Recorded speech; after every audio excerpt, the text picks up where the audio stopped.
everyone, and welcome back to my top 50 favorite games of all time video series. This is part 3 out of a 4-part video series, and the games just keep getting better and better. Boy, am I getting excited for what is coming next. So let's start on in with my number 25 favorite game of all time. That game is QUEENDOMINO. So QUEENDOMINO, like I said, it's a tile placement game where you've got this real cool mechanism where you've got this this figure that actually drafts what tile you place next in your kingdom. So the way that works is you lay out 4 tiles and another 4 beside it for a total of 8 tiles, and you lay them in numerical order. So the higher the number, the lower the tile is. The lower the numbered tile, the higher up you place it. I know, a little bit confusing there. But anyway, the weaker tiles are the lower numbers. The better tiles are the higher numbers. So the way that works is that you place your figure on one of the tiles for which tile you'd like to draft to add to your kingdom. The kicker is that the lower the number, the worse the tile is, but the sooner you get another option for the next round at the next phase of tiles. The better the tile you choose, sure, it's better for now, but you might choose last for the next round of tiles that are flipped over. You've got different colors on different tiles, almost like a domino style game. You've got these red tiles that are markets, so you can buy different market tiles to add to your board that trigger different special abilities and things like that. You've got these knights that you can tax your different areas of your land for more coins to buy better tiles in the future. And the better you combo your different colored tiles with different the crowns on your board, that is your multiplier for scoring. So for example, if I had a kingdom of 3 blue tiles with 1 crown being on one of the blue tiles, that would be 3 times the 1 crown for 3 victory points. But it's very streamlined, very fun, very straightforward, and an awesome game I bring to the table quite a lot. That is QUEENDOMINO. All right, and on to my number 24 favorite game of all time. This one is actually one that the Talking Cardboard crew did a review on not that long ago. We actually reviewed both the base game with the expansion. Both versions of the game are great. The expansion does add quite a lot. I will show you both here. Without further ado, my number 24 favorite game of all time is Role Player. And like I said, I've got the expansion here, Monsters and Minions, which adds a lot to the game as well. But in Role Player, you are taking on the role of making a character sheet, almost like a D&D style character sheet. In the base game, that's pretty much all you're doing. It's a puzzle-like game where you're drafting dice to place them in different configurations on your board to trigger different special abilities and try to maximize your points for the different requirements for each row, each different area in the columns, and that sort of thing. So at its heart, it is just a puzzle game where you're placing dice on a board. The better you maximize your different things and built up your character sheet, the better player to do that wins the game. The expansion adds quite a bit, actually. Like it says, Monsters and Minions, it adds Monsters and Minions.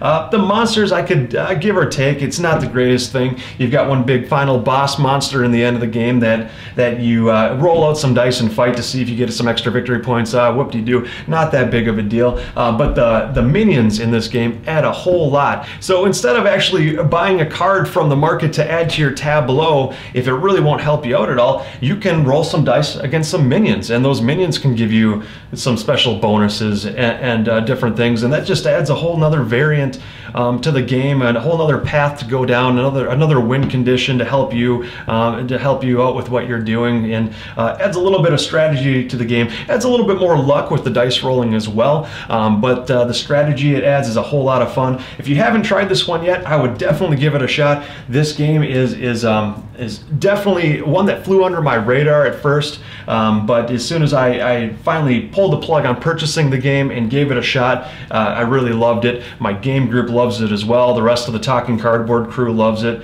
and every time I've brought it to the table, it has done wonders. So yeah, that's Role Player. All right, the next game on my list, my number 23 favorite game, is one that doesn't hit the table as often as I would like it to. Not saying it's not great, it's just one that we haven't gotten to the table a whole lot. I actually haven't introduced it to very many people yet as well. I don't know why. That just sometimes happens. You know, you go to game night and they request various games, and some games get overlooked, and every time I look at it, I remember why I love it so much. So my number 23 favorite game of all time is Lorenzo Il Magnifico. So basically in Lorenzo Il Magnifico, it is a Euro game through and through. Not a whole lot of people in my gaming group or other people I play with fancy the Euro style games as much as I do, but I sure do love them. In Lorenzo Il Magnifico, the core mechanism of the game, if you got these 3 dice that the starting player rolls out at the beginning of the round. You've got a black die, a white die, and an orange die. The pips on those dice signify how many actions you get with that specific color worker that you have. So you've got these cylindrical workers that are different colors, and based on so you've got the orange worker, for example, and based on the number rolled with that orange die, let's say we're a 4, that is how strong that orange worker is for the remainder of that round. Same thing with the white worker and the black worker as well. So based on what those pips are, that is how strong your worker is. You're basically sending out workers to these different towers. The different towers have cards alongside of them that you are drafting with, depending on how powerful your workers are. You've got these little assistants who can help modify the power of your workers on how high they can move up on the tower. But basically you place your worker out to claim a card. So the cards you draft, you place on your tableau.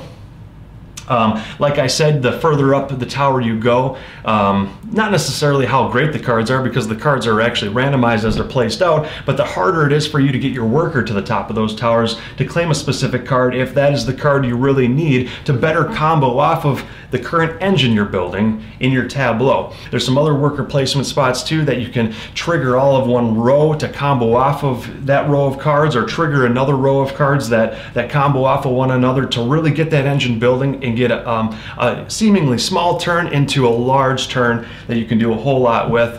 Definitely a great game. One that was talked about quite a bit when it first came out, but I haven't heard it talked about for some time. That is Lorenzo Il Magnifico.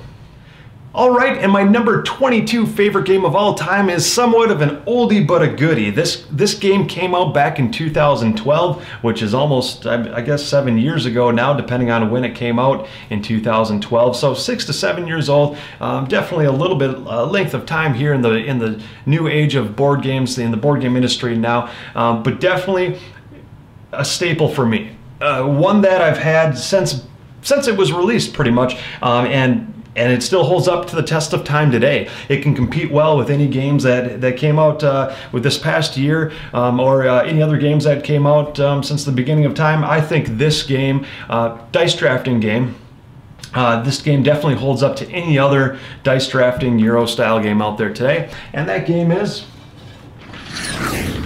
Trois. So I haven't tried the expansion to Trois at all, but I have loved the base game through and through since I first purchased it. This game is essentially a dice action, using dice as your workers type of style game. So you roll out your dice and they sit in your town in front of you. And those workers, whether they're combined or not, do different actions for you. So some actions require that you have a higher number of power than other actions, and so on and so forth. So sometimes you can get away with just using one die for an action. Let's say it's a 3 or a 4 or a 5. Some actions require a 7 or an 8, so you have to combine 2 dice or add them together to at least have that to do different actions. What's really unique and really cool about this game is you actually have these invaders every round that invade your town that you have to fight off, and it hinders the first player a little bit because they have to use some of their dice to fight them off before the round even begins. And if they try to fight off that first wave of invaders and there's still some invaders trickling in behind them, then the other players have to fight them off in turn order before the round even begins. So you might be losing some of your dice, dying in combat even before the round starts, to start doing your actions with them.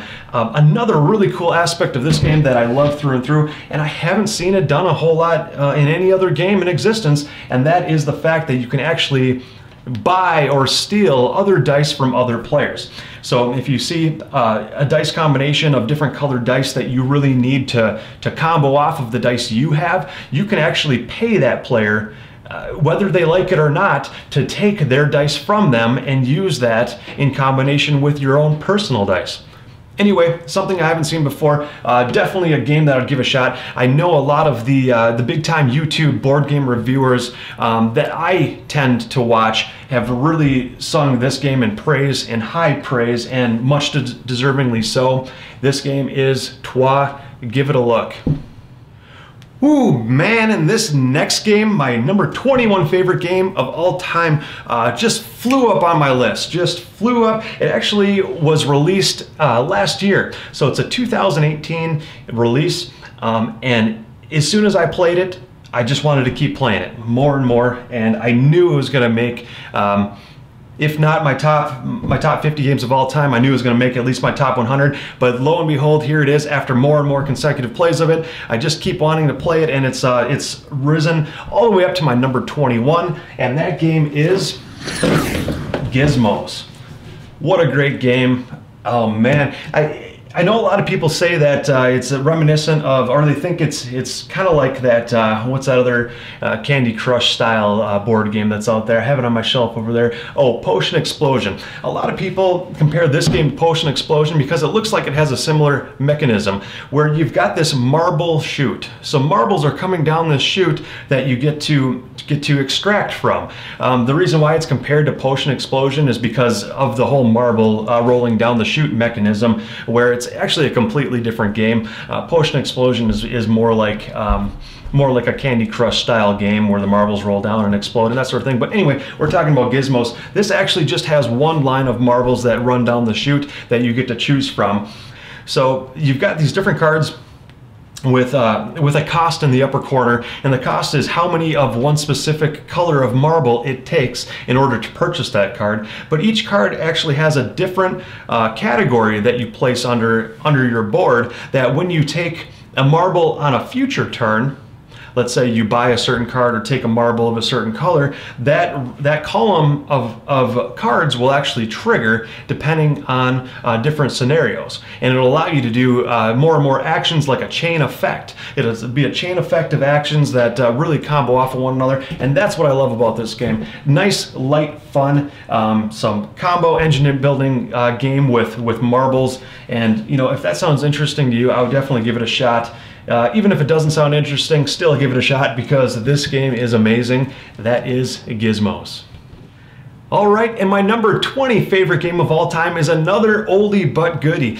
This game originally came out in 2008, so it's going on 10, 11 years old by now, which is pretty much ancient in board game history in these times. It's actually a game that my wife loves even more than I do, but having said that, it's still number 20 on my top games of all time list. Very high still. It is a dice placement game, so it's a worker placement game with dice. Anyway, let's take a look at it here. That game is Kingsburg. So in Kingsburg, on your turn, it's very simple. You roll out a few dice, and you place them on the board to get different resources. Based on the resources you get, you can trade those in at the end of the round to purchase buildings. The buildings will give you special effects and or bonus victory points, and whoever has the most points at the end of the game wins. So a very simple game, and I think that's why we love it so much, and I think that's why the board game community, even after all these years, has accepted it as much as they have. Because it's so simple. It's so easy to teach. It's so streamlined. You just roll out dice, place it on the board to collect resources, and that's about it. Doesn't sound like a whole ton of fun, but it sure is, because you're anticipating each roll of the dice on what you can do with it, and you're looking at your board of buildings you can build out and trying to find the best combinations kind of in secret from your opponents on how you can squeeze out a victory over them. There is a little bit of dice manipulation too, which is always great, especially for an older game like this. It's great to see that they have tokens that you can add a couple pips to the dice to manipulate them. But in this game, you can send out one one die for, let's say, 2 or 3 or 4 value on it, or you can take 2 of your dice or 3 of your dice and add them together to get up higher on the track. Obviously the queen and the king are on the top of the tower that give you the best ability, but those take either a 17 or an 18 on your combined dice to get. So for example, the king, you would need all 6s to place it up there to get the best reward. But the rewards are very well balanced on what you get, and a very streamlined, fun game. Give it a try. This game is Kingsburg. All right, and my number 19 favorite game of all time has a unique story behind it, actually. So Munchkin, not my number 19 favorite game, but anyway, I'm getting to that point. Munchkin was actually the first game I ever bought back in 2008, 2009 now, when I first started getting into this board game hobby. It was the first game I actually bought, but that steamrolled into buying many, many other games after that. So the second game I ever bought was this game I'm about to talk about. It's one of the very first king of the deck building genre. If you haven't guessed it by now, I'll just show it to you here. So that game is Dominion. Like I said, one of the granddaddy to the deck building mechanism. Dominion has stayed strong at my number 19 through all these years, and deservedly so. Great deck building game. No theme at all, but that doesn't matter because the deck building genre is just fun in itself. Just comboing off these huge turns and playing one card after another, and adding different cards to your deck to make your deck better. So kind of to rewind a little bit, if you're new to this whole hobby, the deck building genre of games, what that means is you start off with a very small deck, usually a 10-card deck, and you draw a 5-card hand out of that deck. With that deck, you have different actions or different money that you can do things with. As you play them down, you can buy better cards from the market to add to your deck. So in the future, when there's no more cards left to draw, you can shuffle them all back in your deck and draw, potentially drawing those better cards as you go. So your deck gets better and better, your engine gets better, your combos get better. So as you play them out, you can do more and more actions and get more and more money. And as you get more money, as it's nearing more of the mid-game to late game, you are actually buying these different provinces and different point cards that you can add to your deck. The key is you don't want to buy those points cards too soon, because they don't do anything for you until the end of the game. They don't get you coins, they don't get you any actions, they just sit there and clog up your deck until the very end of the game. But the fun part of that is the balance. You need the coins and the actions to do things with, but you need the points to win. Well, the points don't do anything for you throughout the game, but that is the only way you win, is by having the most number of points. But this one, if you're new to the hobby, if you're new to deck building, this is one of the simpler ones to get into, and definitely one I would pick up. That is Dominion. All right, my number 18 is a newer game to the list. It's come out within the last year and a half or so from the time of this recording, and it is another dice placement game, but more of dice drafting. It's a dice drafting Euro-style game set in space, and that game is PULSAR 2849.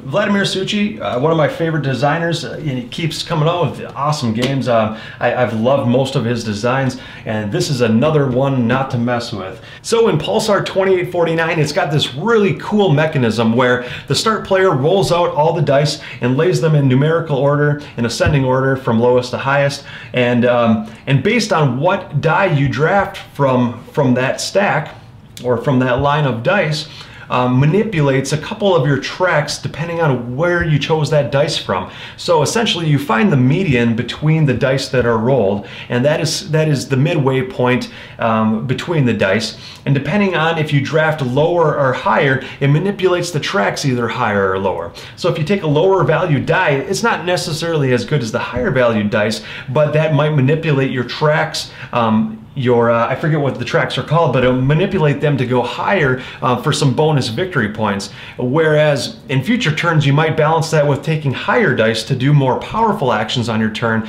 but depending on where that is in relation to the median is how far down on the tracks you go, and if you go too far down, you start getting rewarded with negative bonus victory points. So you start getting negative points if you just keep taking the better and better dice. So you have to balance that with each turn. You have to really hold that accountable. You've got a whole plethora of goals you're going after throughout the game. You are exploring space, exploring these different planets, and trying to create pulsars that generate victory points for you each round. And yeah, that's kind of the gist of it. You're just selecting dice, placing them out to meet those goals, and to best do that against your opponents. You're all just kind of floating around space, doing your own thing, and trying to be the best one at doing it. I know I didn't explain that very well. One that I've gotten to the table a few times, not as much recently. I know with all these brand new games coming out, it's harder and harder to get. Even a game that's only a year or two old now, it's harder to get that to the table. But definitely one I'll have to get to the table again here soon. One that's much adored by the community. I know that for sure, and adored by myself, as you can see as well. Pulsar 2849 is a fantastic dice drafting game with using the dice for various actions to meet goals. So if that sounds interesting to you, definitely give it a shot. That is Pulsar 2849. All right, my number 17 favorite game of all time is a game that was actually nominated for the Kennerspiel back in 2014. The Kennerspiel des Jahres, one of the highest rated board game awards out there. It's actually a German award that's awarded to the best strategy game of the year, and they were one of the nominees, one of the 3 nominees back in 2014, so that is saying something in itself. Definitely a game that I enjoy, my wife enjoys, and that game is Concordia. So Concordia is fantastic. One of the best things about Concordia is its simplistic mechanisms, and one of my favorite mechanisms that I've ever seen in any game. And I know other games like Mission Red Planet and other games I can't think of at the moment do a similar thing, where you start off with a hand of cards, and on your turn, all you do is play one card to do that action. You play the card and do whatever the card says. The catch is that you can't play that card then again until you play a card from your hand that takes all your cards back to your hand. So once you play a card, it is then basically expelled from your options as you're playing more and more cards, until finally you choose to play that one card in your hand that basically wastes your turn, just taking all those cards back to your hand.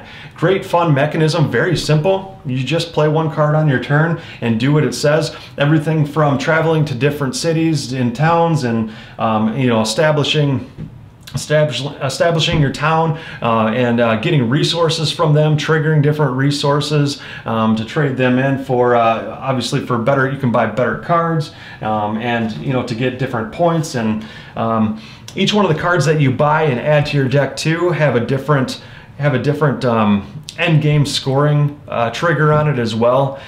So you're basically trying to build that deck the best you can, but I don't know. I mean, unlike any other deck builder in a way, once you discard the cards and you can't draw anymore in a traditional deck builder, you take those cards, shuffle them back up into a deck, and continue to draw. In this game, that's not it. It's almost like a hand building game instead of a deck building game. You've got just a hand of cards.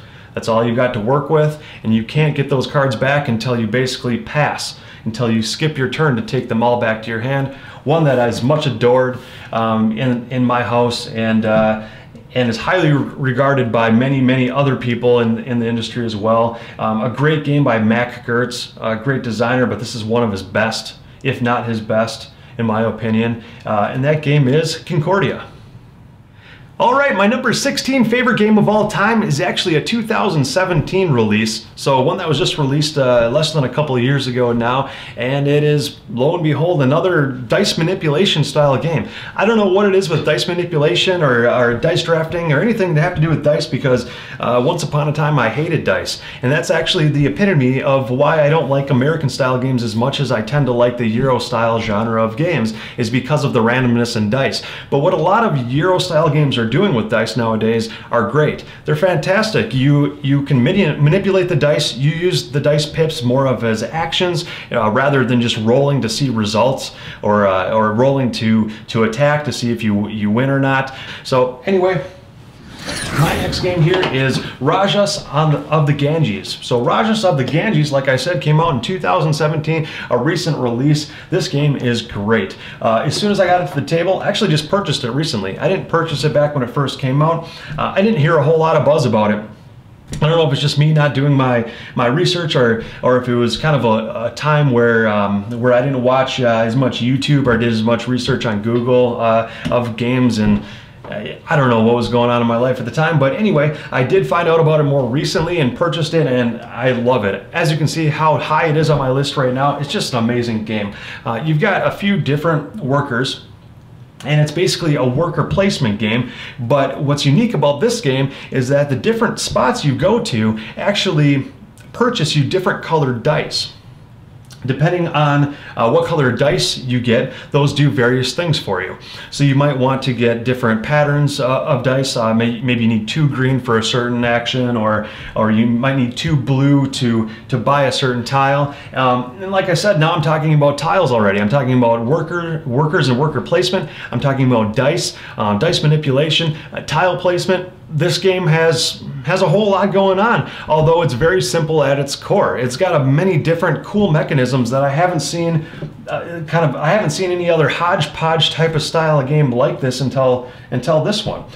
So like I said, each player has their own player board that has tiles you can place on it. The different tiles trigger different multipliers for victory points and various bonus tokens that get you different bonuses throughout the game as well. But what's unique about that, as you purchase tiles and place them on your board, you want the different paths to connect to trigger different bonuses. So you really want to be careful of which way you're orientating your tiles to face certain ways to connect the paths to different areas.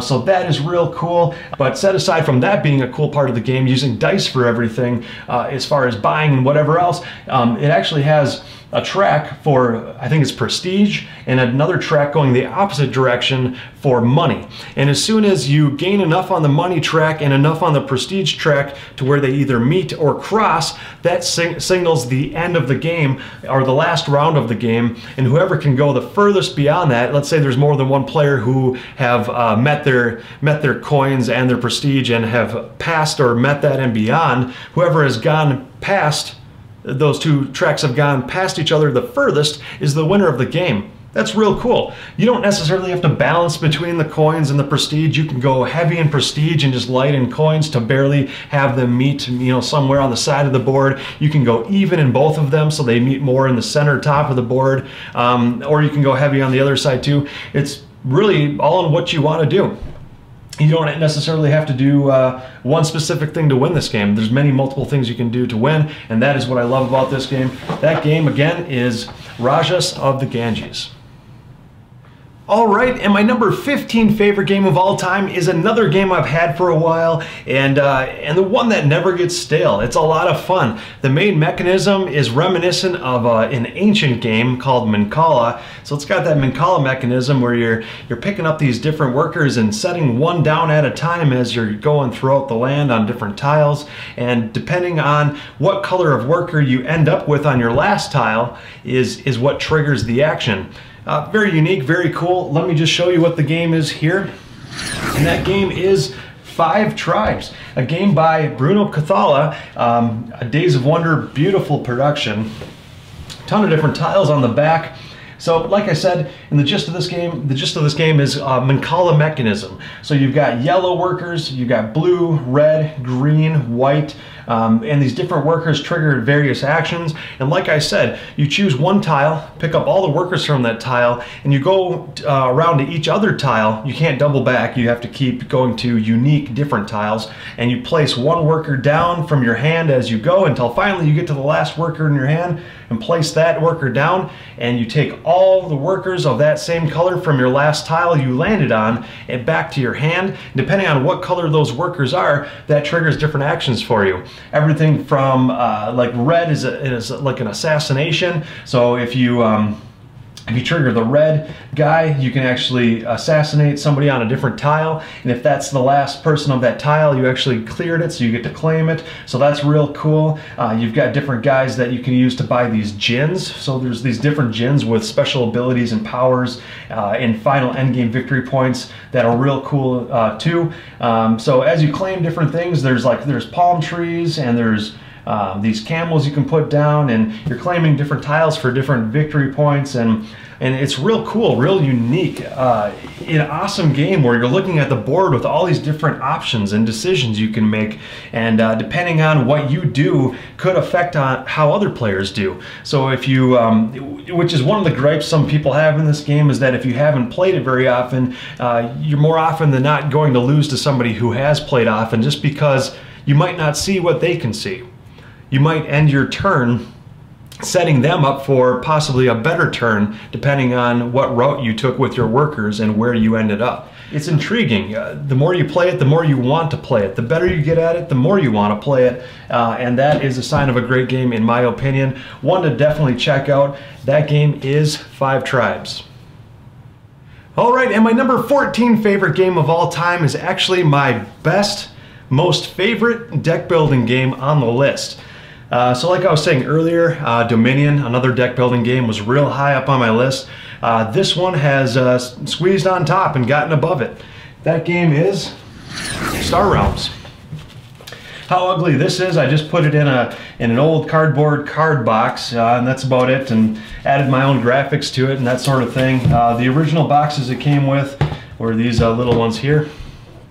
I actually have two different boxes, so I can play a 2-on-2 game, so up to 4 players. Oh, if the boxes will even stay up, I guess they won't. But anyway, that is what the original box looked like. And in Star Realms, another deck building game, like I said earlier, but a unique one with different factions. And as you add different cards to your deck, you're trying to, from the buy pile, you were trying to purchase cards that trigger with other cards special faction abilities.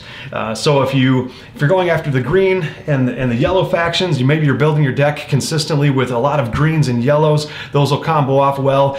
Green is the blob faction, so they're real good at like heavy hitting, hard combat. Yellow is more like thinning out your deck, like discarding cards from your hand for coins, or discarding cards to draw more cards to your hand, and really cycling through those cards to get the best combination. There's blue, which is I think the Federation, and those have you gain health. And then what's the other faction I'm leaving out? You got green, yellow, blue, oh, and then red. And red, more of the machines faction, those are real cool because those actually remove cards from the game out of your deck. So you actually purge them out of your deck, get rid of them for the rest of the game. So you really thin out your deck to just the best cards. Each player starts with 50 health. I guess I should start with the beginning of how the game is played. Each player starts with 50 health, like I said. The first player to knock the other player down to 0 health or less is the winner of the game. And like I said, that you're doing that through purchasing different cards from the market with different coin cards. You got coins, you have different cards that have attacks, you have different cards that add heal you or add more health to your total. So you're comboing these different factions to best the other player, to get better and bigger combos.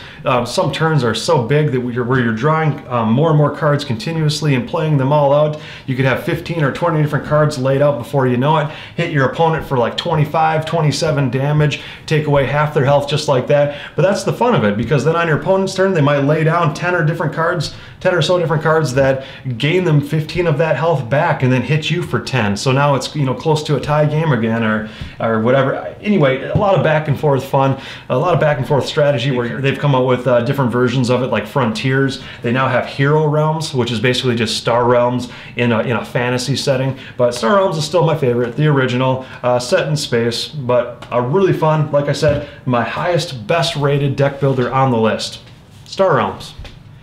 All right, and my number 13 favorite game of all time is actually a game that's been out for some time. I believe it first came out in, what, 2007, 2008, 2009? I don't know. I believe before I even got into this hobby, but they just recently reprinted this game with 2 different versions, 2 reprints. One reprint of the identical, the exact version of the old game, and then one that added a few things as well. I got the exact identical replica of it with the updated artwork, which the artwork is gorgeous. The artwork is awesome, amazing. Some of the best artwork I've ever seen out of any game I've ever played, and that game is Brass Lancashire. So Brass Lancashire, a very heavy economic game that one of the heaviest games I've played. It's easy to grasp after you've gotten the hang of it and played maybe through a full game. Every other game after that, it gets a little bit easier and easier to play, but it doesn't necessarily mean you're getting better and better at the game, because the game is super complex. I think I get some of the lowest scores out of any of the scores I see online in this game. But basically, you've got a hand of cards. I believe you've got 8 cards, and you get to do 2 actions on your turn. The actions consist of playing a card. So there are some actions you can do where you just simply have to discard any card from your hand and do that action. Some of the other actions are a little more specific. You've got a handful of these different city cards.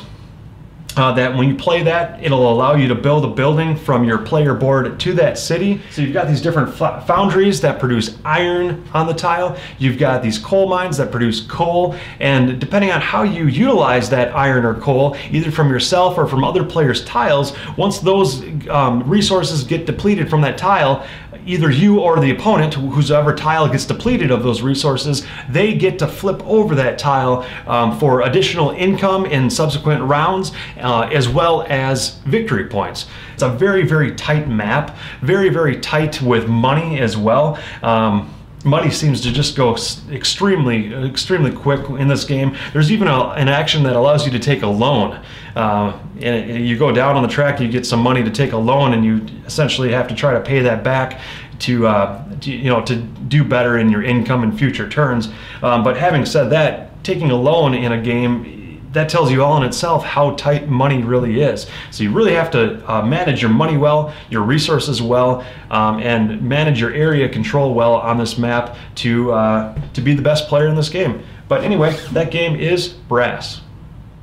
All right, everybody, and moving on to my number 12 favorite game of all time is actually a game that came out in 2017, so just a year and a half to 2 years old now. Definitely one of my favorite games, as you can see by the number 12 on the list, but along with my wife as well. She loves it just as much, and it's actually a game that we did our very first playthrough of back when the Talking Cardboard channel started just about a year ago, or almost a year ago now. My wife and I took a look at, I taught how to play this game, and we did a quick, well, I guess not a quick playthrough, but we played through the game in its entirety. It's about an hour, over an hour long video, but you can definitely check that out on the channel. Without further ado, my number 12 favorite game is Raiders of the North Sea. So it comes in a tiny little box here, but it's a beautiful production by Renegade Game Studios. Definitely a great worker placement game. Another one with a twist. A worker placement game with a twist to its mechanisms.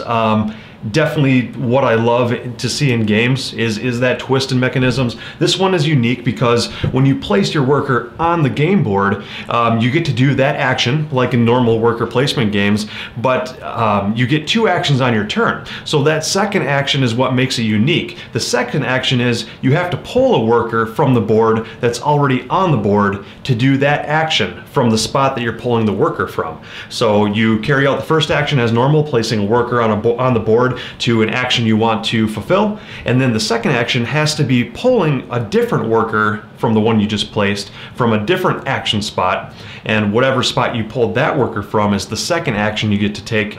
So basically you got the 2 actions on your turn. You're going out pillaging different cities, acting like Vikings. The Viking theme really shows through in this game. For a Euro game, it's got some strong thematic ties to Vikings. You're going to different taverns, recruiting crew onto your ship, and using that crew to the best of your ability to go out and pillage different lands to essentially get victory points. Whoever has the most points by the end of the game wins the game, as in typical Euro style games. But anyway, this one is definitely a great one to check out. If you love the base game, which we did, and you're just looking for a little bit more, they actually have come out with 2 expansions for the game. they've come up with this Hall of Heroes expansion along with Fields of Fame. So these two expansions are great fun as well. The Fields of Fame expansion adds some Jarls to the mix. Jarls are very strong, tough opponents to combat, both for you and your opponents. It adds it's definitely some difficulty to the combat system, and some other ways to score points above and beyond for basically utilizing your strength. So this definitely adds a lot of cool variability to utilizing your strength for points. The Hall of Heroes expansion adds a mead hall for some different components, as well as some quest tiles too. So both of these add some awesome variability to the Raiders of the North Sea base game. I would definitely pick up not only one, maybe one or both expansions if you love the base game. These both add some awesome replayability to the game. And that is Raiders of the North Sea. Check it out. All right, and finally on to my number 11 favorite board game of all time. A lot of people nowadays write this game off for how simplistic they feel it is. It is another worker placement style Euro game, which you've seen a lot on my list here, but it's definitely not one for me to write off, and not one I would suggest writing off for its simplicity. This game really shines. If you're looking for more of that gateway style worker placement game, or even if you're an advanced gamer or a gamer who's been gaming for a long time and you're just looking for some variability in your game collection, this is definitely one to pick up. Yeah, it's light, but it's light and fun, and you can knock out a game of this in a decent length of time too. It's not too lengthy. Anyway, this game is Lords of Waterdeep. So it's got the D&D style theme on it, which I could go either way on the D&D theme. It's not really too appealing to me, but it definitely shines through a little bit in this game. Like I said, a very simple worker placement game. You've got these different quests that you are looking to fulfill. That is pretty much the gist of the game. How you do that is you've got these various spots on the board that you're sending out your agents to recruit different warriors, different wizards, and other people to recruit to fulfill your quests. When you have the requirement for fulfilled for the people that you need to complete the quest, you're allowed to turn that in at the end of your turn to get the points from that. Another really cool thing about this game too, one of the first times I had seen this mechanism is actually when you go to, I believe it's the harbor. It has a really neat mechanism where you get to go there to play an intrigue card. So you've got this hand of cards as well that you can go to spots to play those out, and that can change up the not necessarily the rules, but it adds some variability to different actions and different effects you can partake in. But that action spot allows you to not only play a card, but at the end of the entire round, after everybody has placed their agents out, you're then allowed to take the agent you used on that spot at the harbor to then place on an empty available spot that hasn't been used yet during that round. So you actually get two actions, almost like a double action with that character. There's also spots down here where you can build out your own buildings in these empty available spots on the sides of the board, and when you go there, those are just additional worker placement action spots that you can go to take different actions. But what's neat about that too is that if you own the building, if you were the one who had built that building on the board and one of your opponents uses that action spot, you actually gain a benefit from them using your house that you had built, or your extra action spot that you had built. So that's real cool too. Going after those different spots, placing workers on the board to get what you need for your quests, playing those intrigue cards at the opportune moments at the right times, and utilizing those spots that get you secondary bonus actions at the end of each round. After a specific number of rounds is completed, that's the end of the game. Whoever has the most points wins. But there is a whole lot of variability and cool decision making in this game for how simple it is. So also a much needed expansion. Definitely one of my top 10 necessary expansions, if I were to make a list like that, is the Scoundrels of Skullport expansion. This just adds a whole lot to the game. It adds another player, if you're looking for more players, more player count. It adds 2 new whole boards with brand new unique action spots, more starting character cards, and additional building tiles. It just adds adds more to the game, more of the goodness. It doesn't overcomplicate things. And the last cool thing that this expansion adds is something I haven't seen in a whole lot of games, or expansions for that matter, in a long time. And this game has been out for a while, and that is this idea of the corruption track. So the corruption track has different skull tokens, or got these skull tokens on the board, and as you take these real powerful, sinister actions that get you a whole lot of rewards right up front, you actually have to take a skull token with those rewards. The more skull tokens you collect throughout the game, the more negative points you end up with at the end of the game. The cool balance to that risk-reward side of things is sometimes the benefit is worth more than the punishment. Much needed expansion, very necessary. If you buy the base game of Lords of Waterdeep and play it a few times and fall in love with it, I highly suggest checking out Scoundrels of Skullport. It'll add a ton of flavor to the game. With both these combined, definitely my number 11 favorite game of all time, easily. Without the expansion, I don't know if the Lords of Waterdeep base game would hold up as high. It would still be on my top 100 list, or possibly even top 50 games of all time. But with this Scoundrels of Skullport expansion, this thing rises all the way up to my number 11 favorite game of all time. That is Lords of Waterdeep. Check it out.